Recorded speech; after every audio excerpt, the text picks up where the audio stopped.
Road, let's kick it over to our interview. Mike Griffith previewing this Tennessee at Georgia football game and all over the SEC, all kinds of topics we hit with Mike. So let's kick it over to this one. Well, we're pleased to once again be joined by Mike Griffith. Of course, he works for the AJC's DawgNation.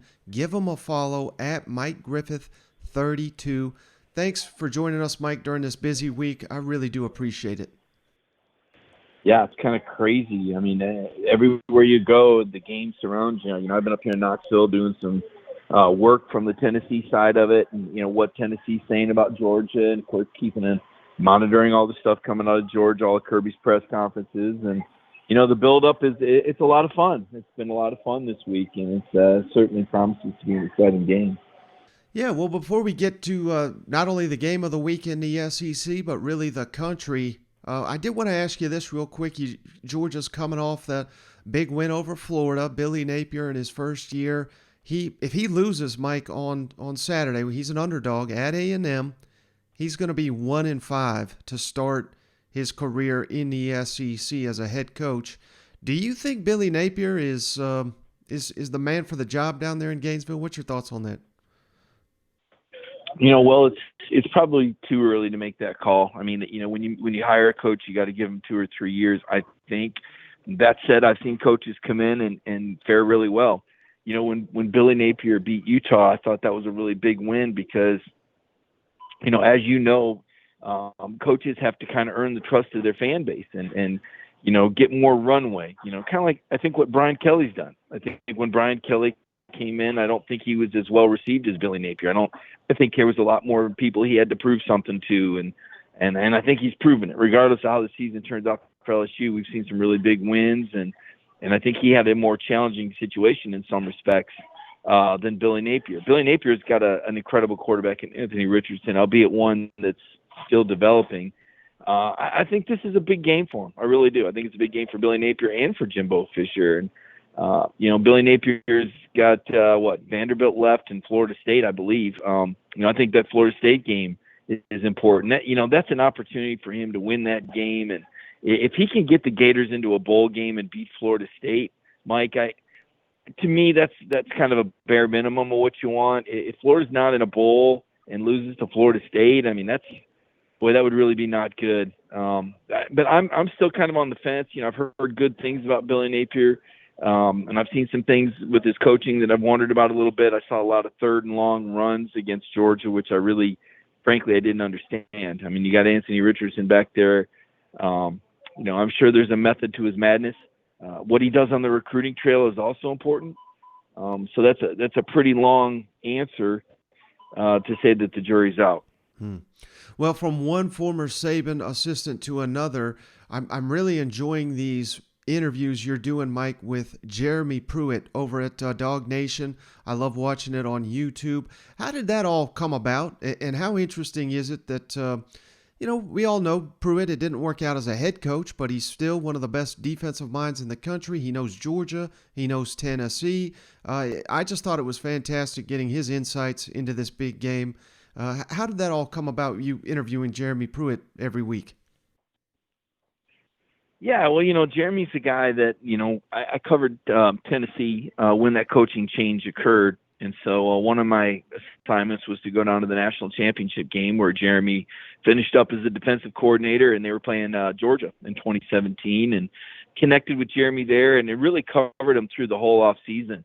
Went to a lot of the, they have these, Tennessee has all these big orange caravan stops, and I'd go to those, and I knew Jeremy through a lot of people. Mike, I go back to the 90s. I covered Alabama, and I covered the Alabama team that Jeremy was a part of. And, I knew Freddie Kitchens really well and Will Friend. Those were Jeremy roommates. Jeremy was on those Alabama teams. And I also knew one of the coaches that coached the scout team. It was the running backs coach, and he was tight. So we knew a lot of the same people from Alabama from my time down there. I didn't know Jeremy when he was on the team because he was like, a second team safety, a kickoff guy. He only played really 1 or 2 seasons after transferring from TSU. So I never really knew Jeremy there, but we know a lot of the same people. And then when he came up to Tennessee and was the head coach, I had a really good relationship with him because that's what you do when you're a beat writer.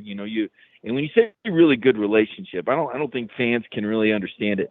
You're not friends with these guys. You don't go to their houses. Nobody's sending anybody any cards. Okay, it just means a professional relationship where they understand you've got to ask questions, and they appreciate that you give them an opportunity to answer without just making some blind comment or putting something on social media. It's a professional relationship. And again, I know some fans don't understand that. They, this guy loves it. No, you really don't. When the job's done and you go somewhere else and they go somewhere else, nobody's sending any Christmas cards, okay? But you got to have a professional relationship. And I had that with Jeremy, and he appreciated the way I asked questions, and he appreciated that I was fair about what I wrote. People remember that. And so, I reached out to have him on last summer on a podcast, and he agreed to do it. I thought it went really well.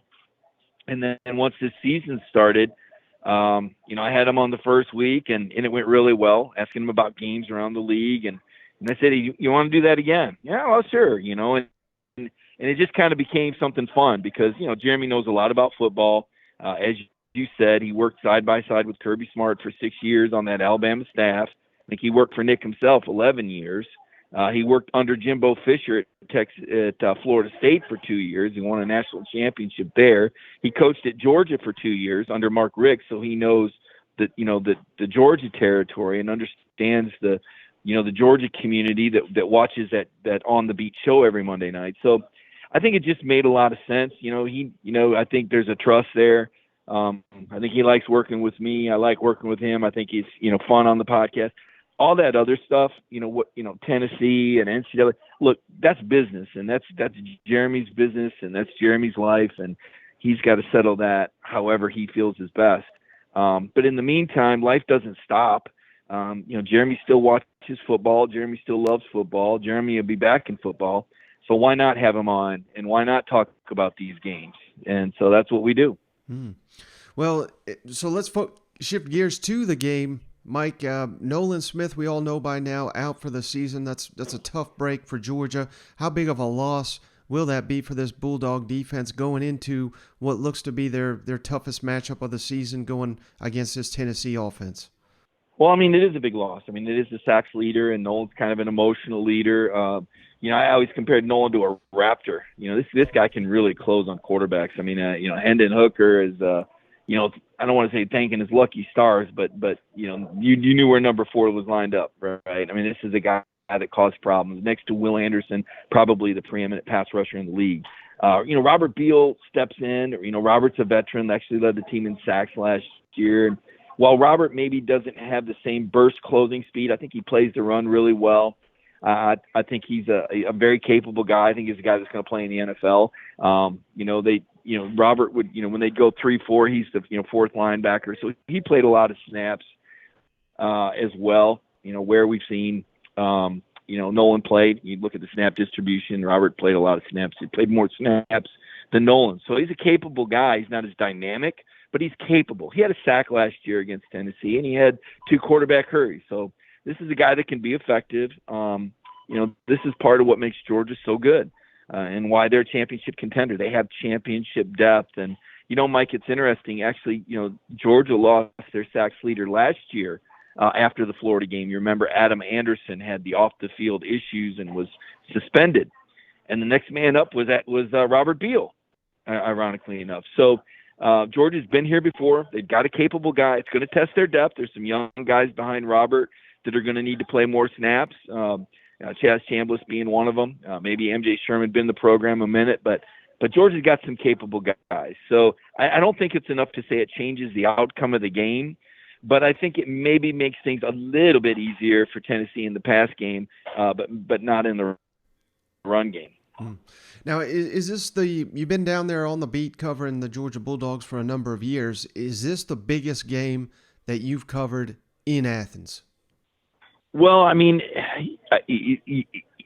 it certainly appears to be. It's a battle of 2 number 1 teams. Now, I will say when Georgia played host to Notre Dame in 2019, that was a really big deal, right? That was a really big deal, a battle of 2 top 10 teams. We hadn't seen that in Athens in a non-conference game in a long time. And anytime Notre Dame comes, obviously, the national spotlight, I believe that was one of the night games. What was it, Mike? They can only use 2 night games a year. Was it CBS that can only use 2 night?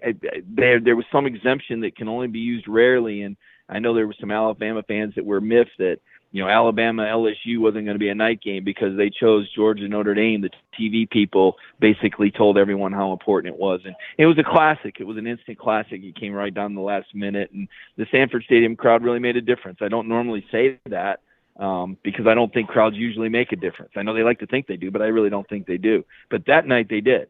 There was like 6 false starts on Notre Dame, and it was a 1-possession game, and you go, you know what? Neutral site, Notre Dame probably wins. I wonder if Sanford Stadium can make that kind of a difference against Tennessee with the hurry up, and how the game goes will dictate that.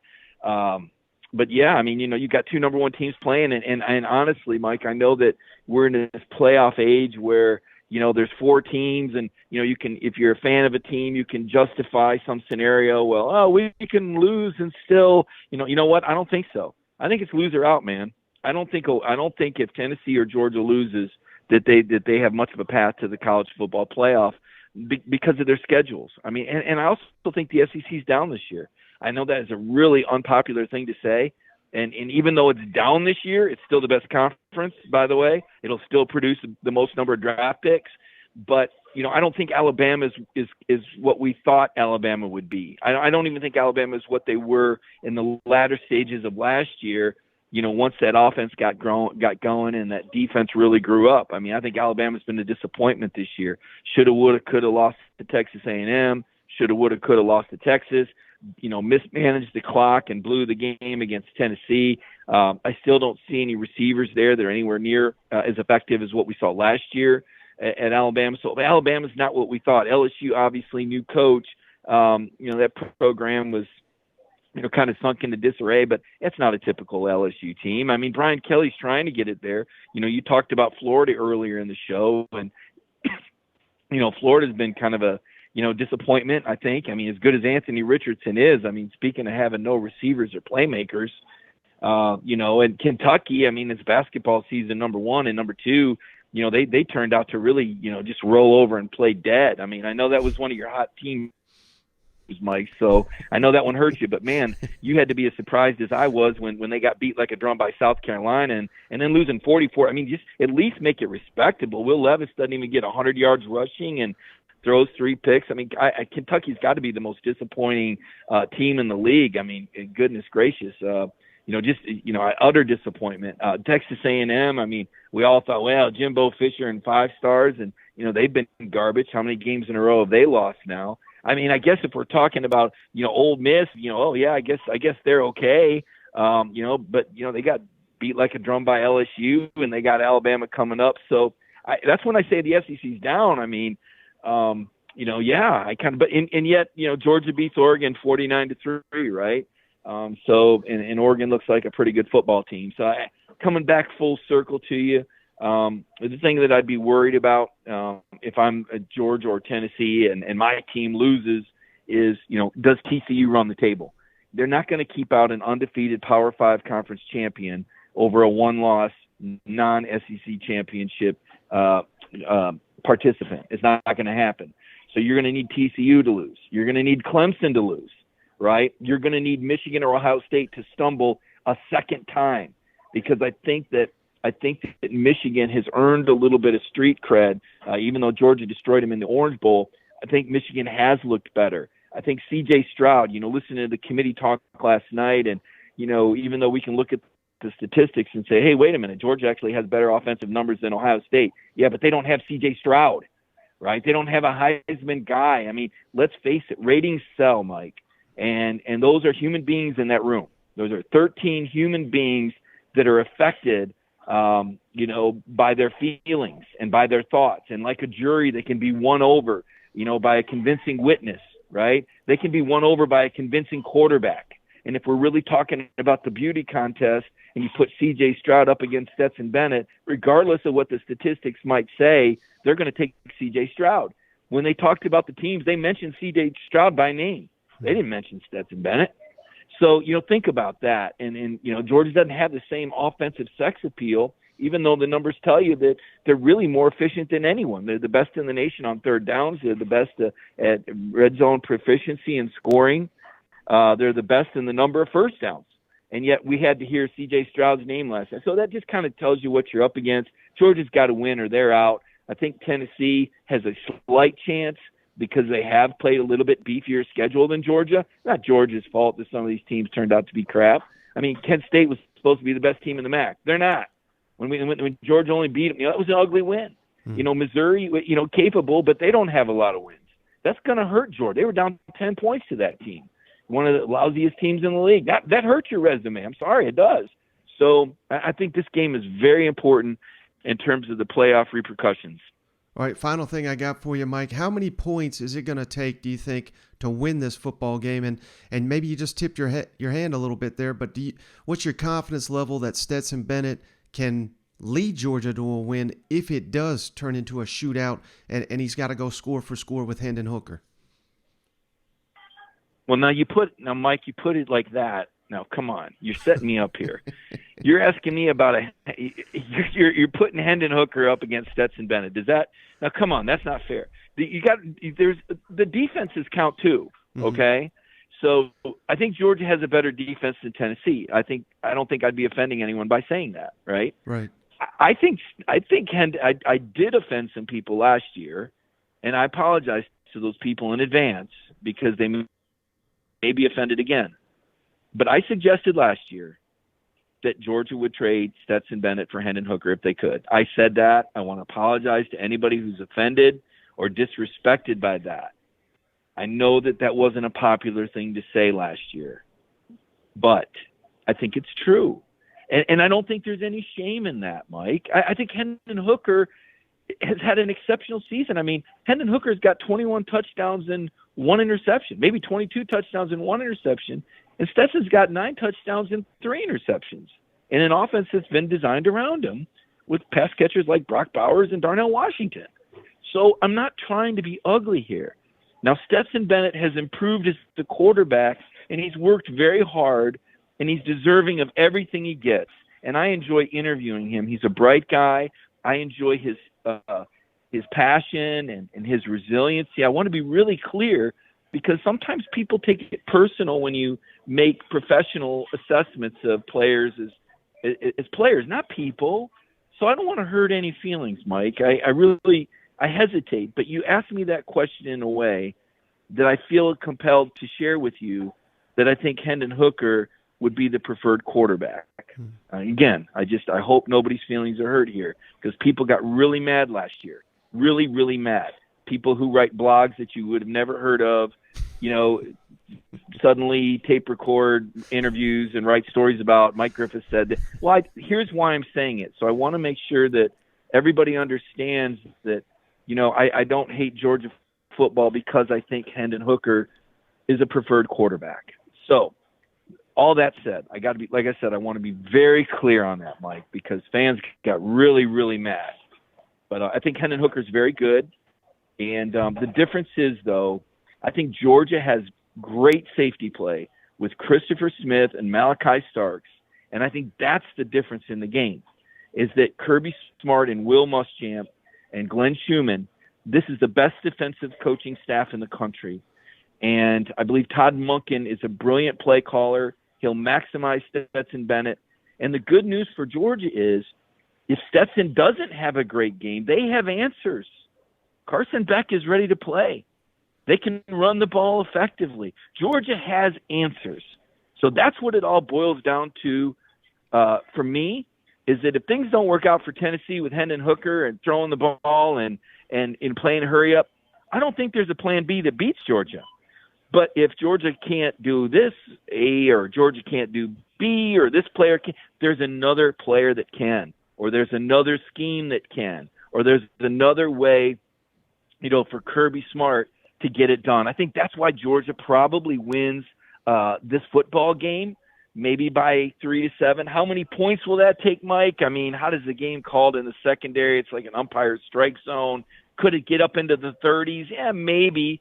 I kind of feel a 31-28 or a 33-26 or maybe a 37-30 game coming on. But I'm inclined to think that Georgia slows Tennessee down a little bit. Boy, that's a dangerous thing to say. Somebody's going to get that soundbite and play it over and over if Tennessee puts more than 40 on them. But I just have a feeling that this Tennessee defense, this Georgia defense is so well coached, and Kirby Smart does such a good job, and these safeties are so good. Jeremy Pruitt said this, and I know you heard this, Mike. When I asked Jeremy on the podcast, do you think that Georgia can learn anything from the Alabama tape? And he said, yeah, he learned that that's not the game plan to go with. He said they can learn what not to do. So I'm going to take Jeremy's word for that. And those are my I don't have a final pick or anything. And this game really could go either way, and I wouldn't be surprised. I don't have a whole lot of conviction in one team or the other. I just think it's going to be a great game, and with two really good quarterbacks and two really good coaching staffs. All right, he's Mike Griffith. Give him a follow at Mike Griffith 32. Don't forget to check out all his work, DawgNation, from the AJC and the YouTube channel, of course. Mike, thank you so much. All right, have a good one, Michael. I really appreciate it. All right, buddy. So, hey, once again, just want to say thanks to Mike Griffith. He's one of the true pros in the SEC. Yeah. He's always been good to us, been on the show a number of times.